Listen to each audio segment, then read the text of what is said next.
you to bleed for me.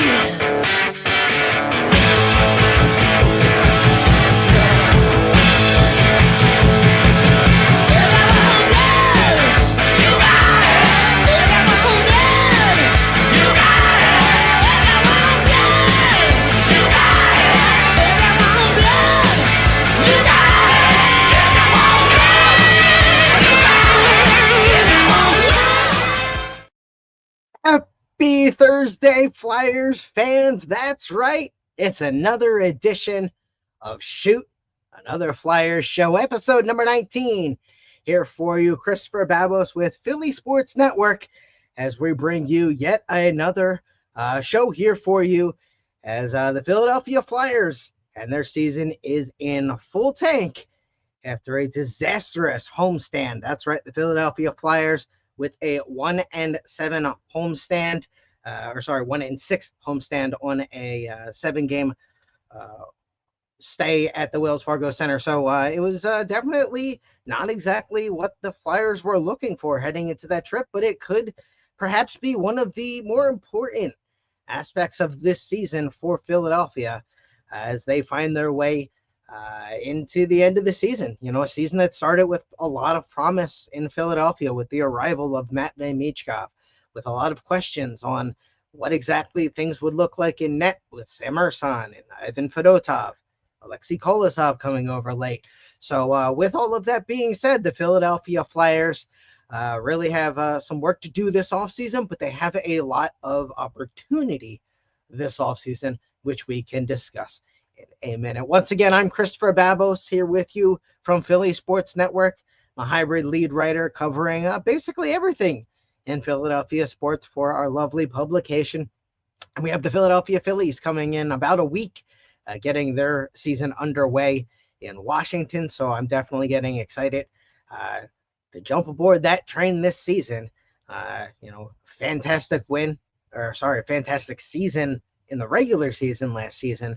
But then ended abruptly by the New York Mets. So exciting times in Philadelphia. The Super Bowl win for the Eagles, a lot of hype around the Phillies. And then, of course, you've got the Philadelphia Flyers and the 76ers struggling as we hit the springtime here in Philadelphia. So as we go through our show today, here's what you're going to get. We got a familiar looking script for the Philadelphia Flyers as they struggle down here the stretch.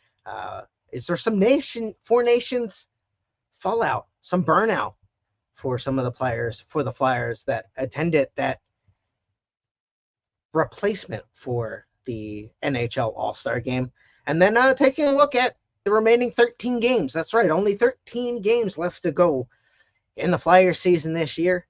They sit down towards the bottom of the standings, so it doesn't look like there's going to be any more games after that. So what to look forward to in the Flyers schedule as they continue to push forward in the 24-25 NHL season. Taking a look at the Flyers draft position and where they settle as things start to shake out heading towards the playoffs. And then checking in on one of the deadline pieces that was traded, and not one of the notable names. No, not the Scotty Lawton deal. No, we're talking about Andrei Kuzmenko. What did the Flyers learn from 7 games of Andrei Kuzmenko? We'll cover that in a little bit. Coming up for the Philadelphia Flyers this week, 4 games on the road starting tonight in Washington. The Flyers host Alexander Ovechkin. The Washington Capitals host the Flyers, so it's Ovechkin hosting the Flyers at Capital One Arena down in Washington. Ovi needs 8 goals to set a new NHL regular season record. He would set a new NHL record if he managed to do that.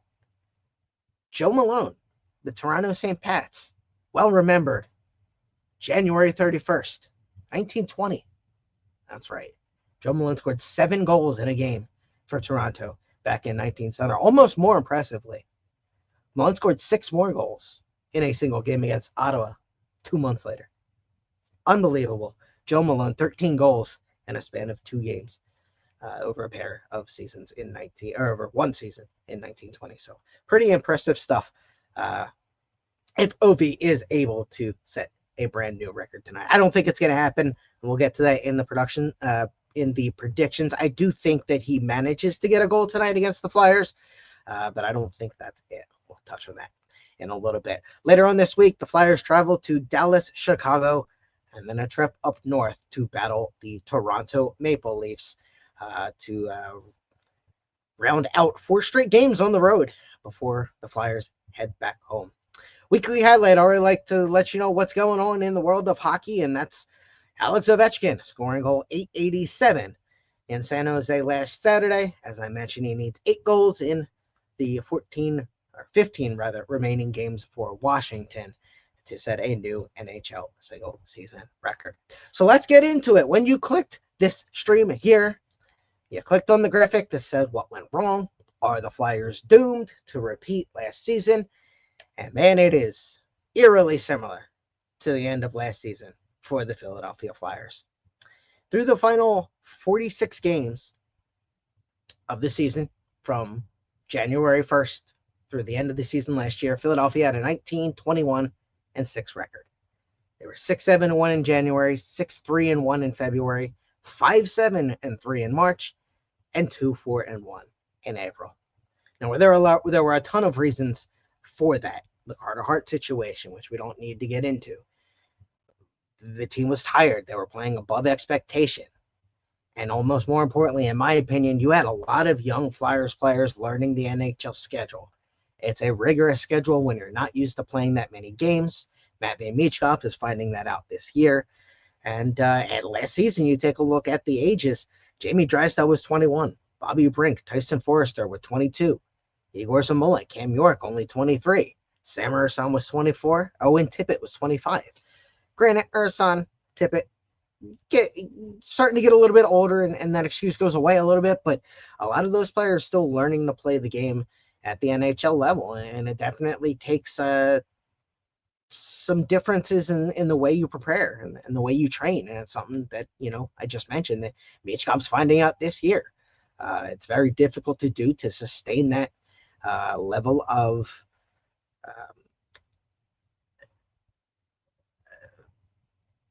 the brain's not working. It's really tough to stay in shape for an entire NHL season, and I think that's one of those things that the young kids have to learn at the NHL level. So this season, why is it eerily familiar? Well, it's eerily familiar because in 31 games since January 1st, the Philadelphia Flyers are 11-16-4, still under 500 by 5 games. 6-7-2 in January, 3-2-2 in February, and then a disastrous March with a 2-7 record, 7 games left in March, 6 games left in April. So we'll see how the rest of it shakes out.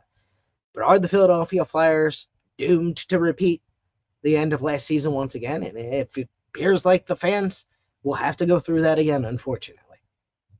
It doesn't look good based on the remaining schedule. There's 3 winnable games, and honestly, it would benefit the Flyers to not win those games in the standings as far as the lottery projection goes. Everybody else seems to have a bead on that playoff position, or at least have an opportunity to fight for it. So they're going to give Philadelphia all they can handle in those circumstances as we wind down the NHL season this year. For Philadelphia, things seem to turn in January, maybe February. In February, several Flyers, Travis Sanheim, Travis Konechny, Sam Urson, Coach John Tortorella, all went to Montreal and to Boston for the Four Nations face-off. Are the players, and potentially even the coach, although him maybe to a little less extent, but are the players dealing with some burnout in regards from having played those games at the Four Nations? And then more specifically for Canada, Travis Sanheim, Travis Konechny playing 48 hours after that gold medal game. So definitely not an opportunity for the Flyers to get a whole lot of rest. And I think you're seeing that on the ice in the performance. Travis Konechny has seriously struggled. Now, we'll touch on this a little more in a moment in our next topic. But just from the Four Nations standpoint, he's got 2 assists in his last 12 games for Travis Konechny. And he was on an unbelievable pace heading into January, at least. into mid-January, he was in the top 10 in the NHL in scoring. Yes, this season, Travis Konechny was inside the top 10 in the NHL in scoring, and now has not scored in his last 12 games. Travis Sanheim, no points in his last 12 games. -7 in March. Now, granted, that's not exactly all on him. But having said that, for somebody that's a top pair defenseman that's eating a whole lot of minutes on the ice, you need to get some offensive production out of Travis Sanheim.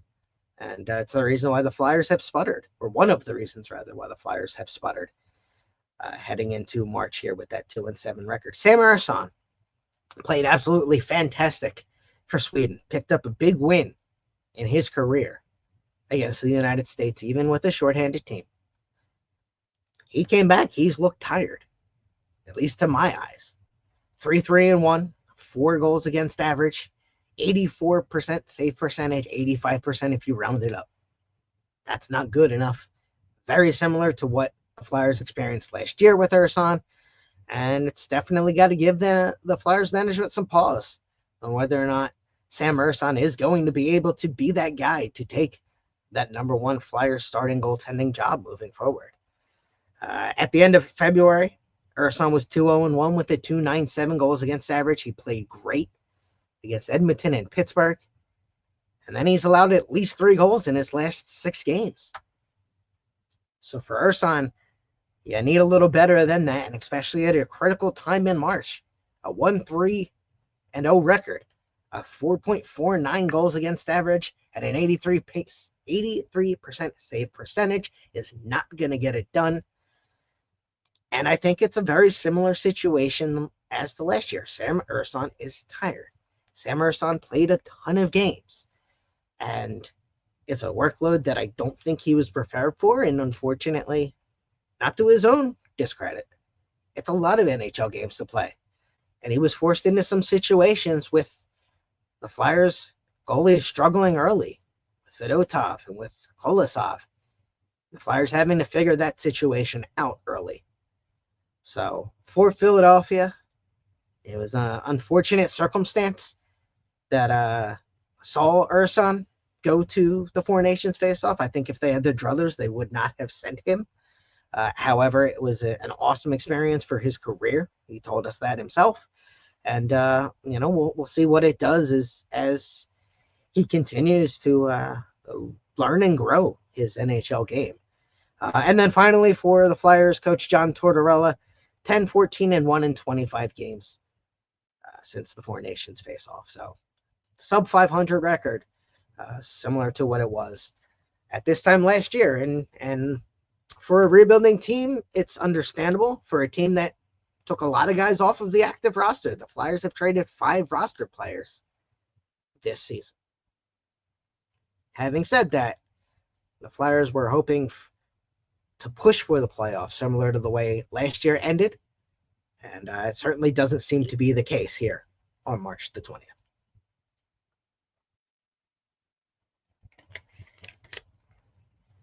Travis Konechny has really struggled since returning from the Four Nations face-off. I mentioned no goals and 2 assists in his last 12 games. But it was even worse in that 7-game homestand. He had 2 assists. 7 games at home. One of your top scorers. Not helping the Flyers get done. No goals in his last 12 games. 1 goal in his last 22 games for Travis Konechny. Over his last 30, 4 goals, 18 assists, 22 points. As I mentioned a couple of moments ago, Travis Konechny was in the top 10 in the NHL in scoring on January the 21st. He was on a 38-goal, 96-point pace. And then he went to the Four Nations, didn't play a ton at the Four Nations, was still very much involved, still skating, still practicing, still had to travel. In February, in 8 games, 5 points. 1 goal, 4 assists. And then in March, 2 points over 9 games. Another player that just seems tired, has had a lot of weight to carry for the Philadelphia Flyers. And I think you're starting to see that here late in the season, especially with some of the guys that he leaned on gone. Scott Lawton no longer here. Eric Johnson, even though he was relatively new, was a big part of that Flyers leadership core. At least from what it seemed like on the outside, helped keep everybody loose. So Travis Konechny needs to find his way out of it. It's not a work ethic problem. On March 14th, John Tortorella said, "I worry when athletes don't try. I'll never need to worry about that with him." So it's definitely not an effort problem for Travis Konechny in 2025. But he is definitely a bit snake bitten. And if you recall recently, he took a shot that a puck hit all three posts and stayed out. So Travis Konechny right now is the definition of snake bitten. I'd like to see him pot a couple of goals before the end of the season, just to give himself a little bit of confidence heading into the offseason.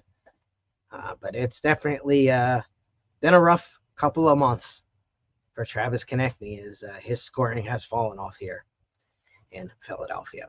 13 games remaining left in the NHL schedule for the Philadelphia Flyers, as crazy as that is. 8 road games remaining.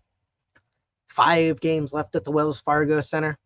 Half of the remaining home games, 4 of them over the next week, which we talked about a couple of moments ago. Washington, Dallas, Chicago, and Toronto is going to be a tough trip.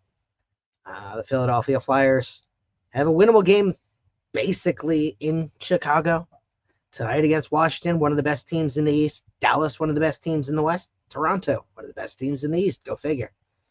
So it's going to be a rough road trip for the Philadelphia Flyers, particularly with a back-to-back, a Saturday afternoon game in Dallas, and then a Saturday night flight to Chicago for a Sunday afternoon game in Chicago. So a tough test for the Philadelphia Flyers on the road trip. They come home to battle Montreal, Buffalo, and Nashville.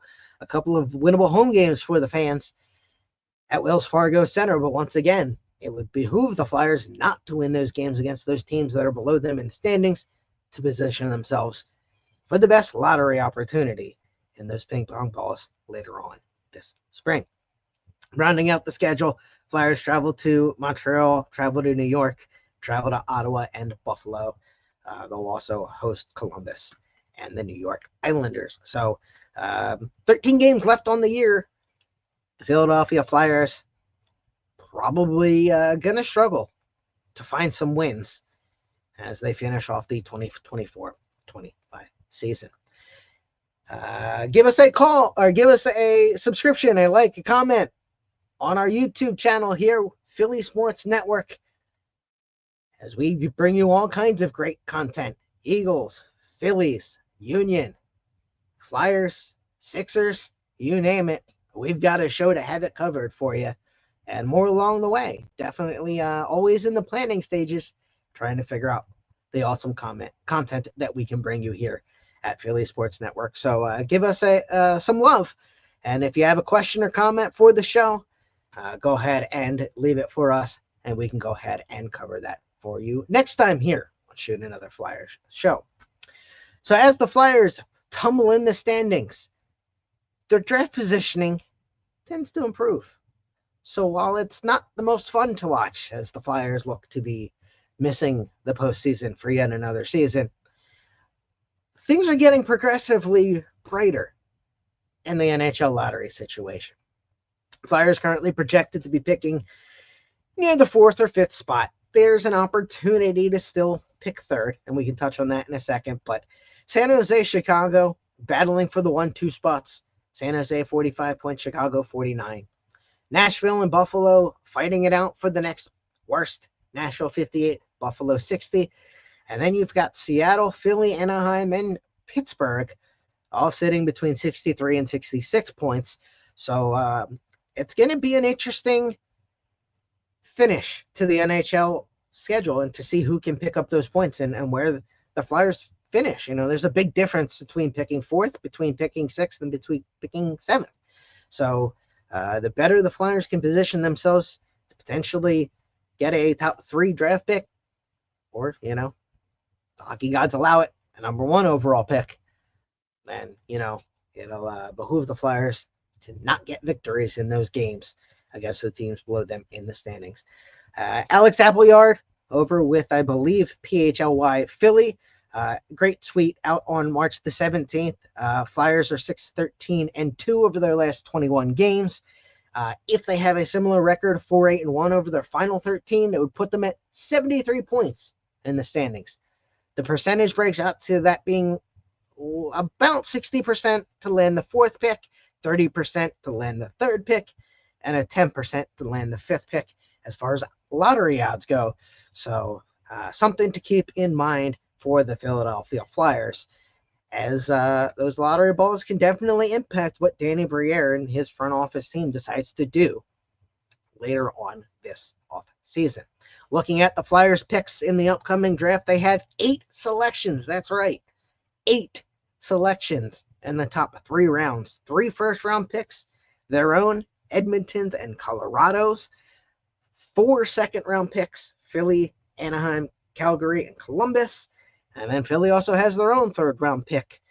So that should be 8 picks, barring not a trade anyway, 8 picks in the top 100 or so selections in the upcoming NHL draft for Danny Briere and the Philadelphia Flyers.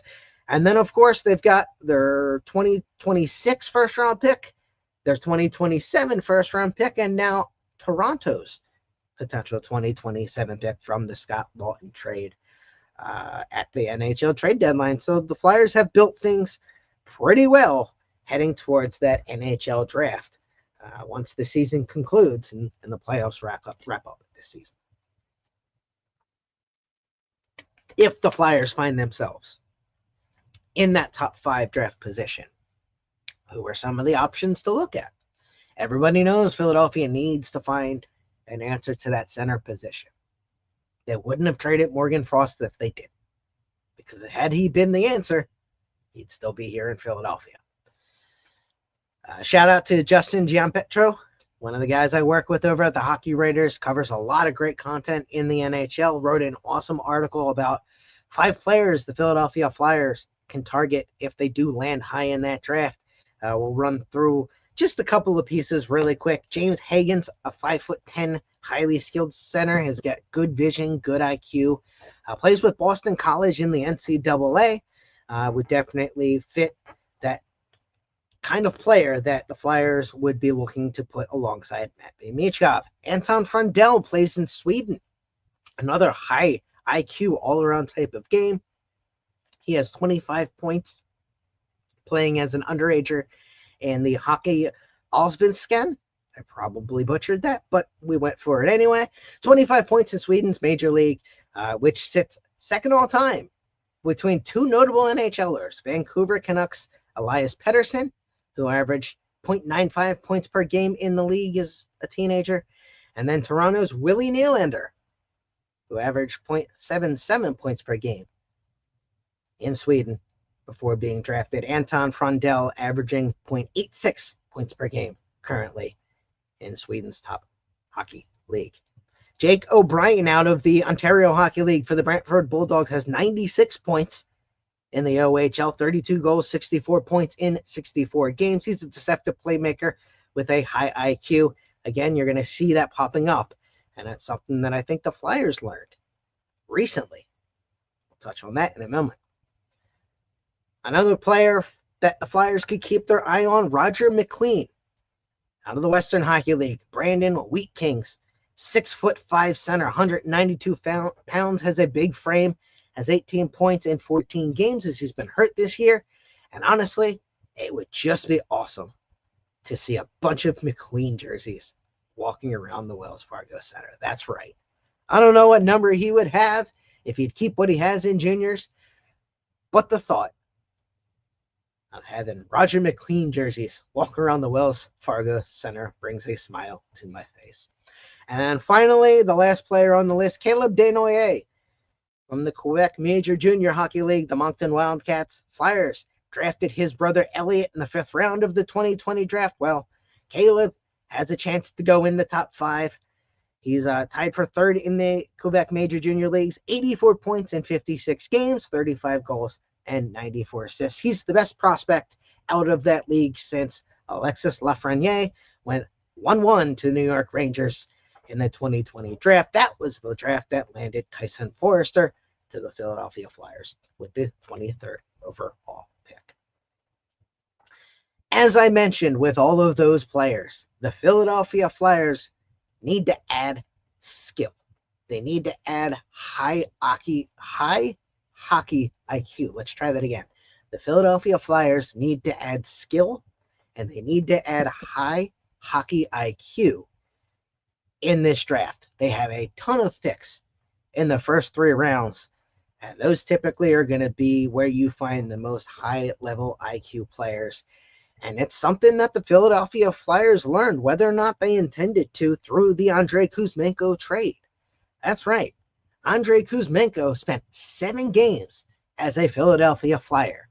2 goals, 3 assists, 5 points. And yet those 5 points, those 7 games, could have been invaluable to Daniel Briere and the rest of that front office teams as he showed his high hockey IQ and just what a difference that made in the Flyers system and on the power play specifically. His ability in that bumpers position to move the puck around the zone flawlessly with speed and accuracy was incredibly important. And as soon as he was removed from the team at the trade deadline, you saw it in the very next game. The Flyers were unable to move the puck in anywhere near the same capacity on the man advantage. And I think that's something that was blatantly obvious once Andrei Kuzmenko was sent to Los Angeles. Now, Daniel Briere had to make that trade, no doubt about it.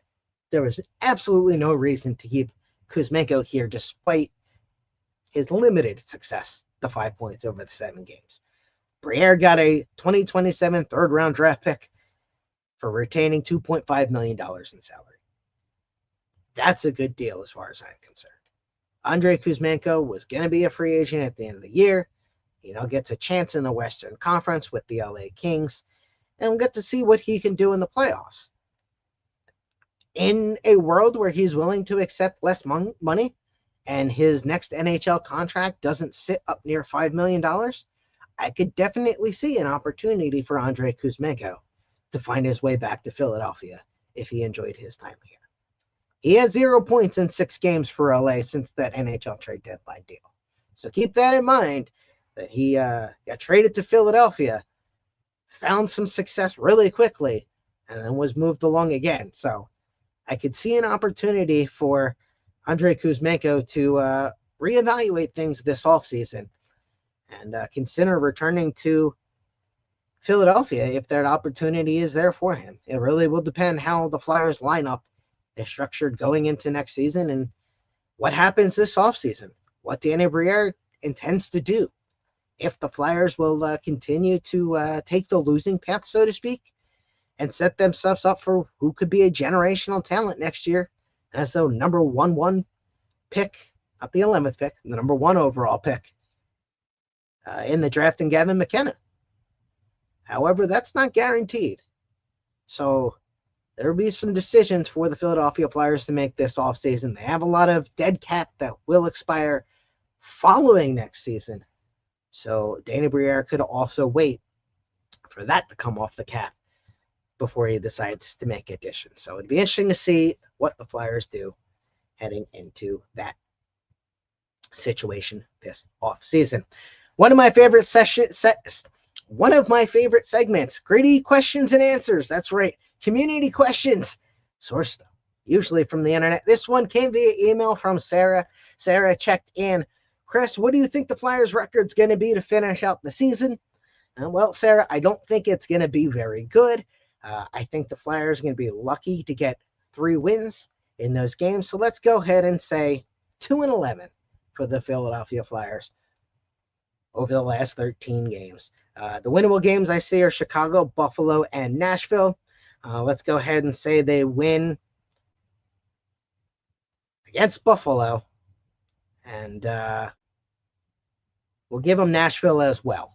I think it's a tough turnaround for that game in Chicago on Sunday. after playing a tough Dallas team the day before. So I think Chicago picks up that one. Flyers pick up 2 wins out of the final 13 games.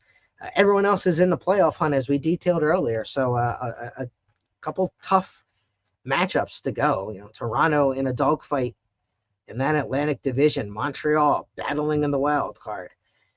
New York fighting for the wild card. Islanders still battling for the wild card. Ottawa battling.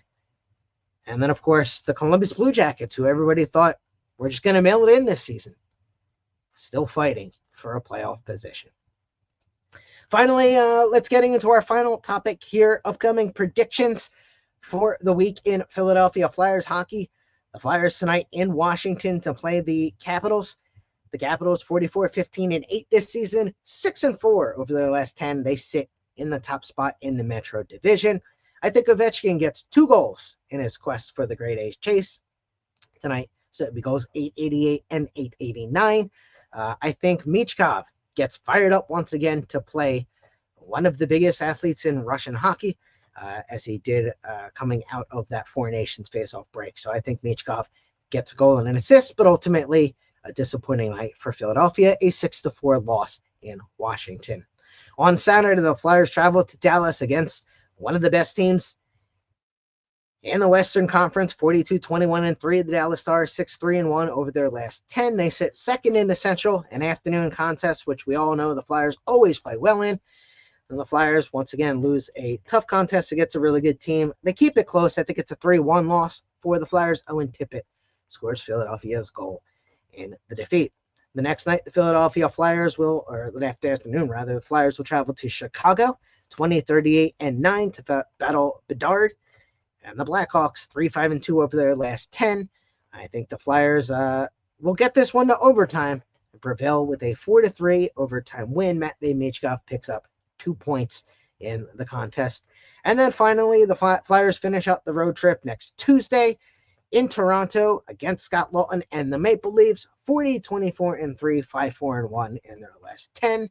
Third place in the Atlantic Division for the Toronto Maple Leafs. Scott Laughton scores against the Flyers. Naturally, Emil Andre will make an impact in the game, is my prediction, in a 4-2 Flyers loss. So that has a 1-3 road trip for the Philadelphia Flyers as they start to wind down the season here in 2024-2025. And that'll pretty much do it here for Shoot, another Flyers show, episode number 19.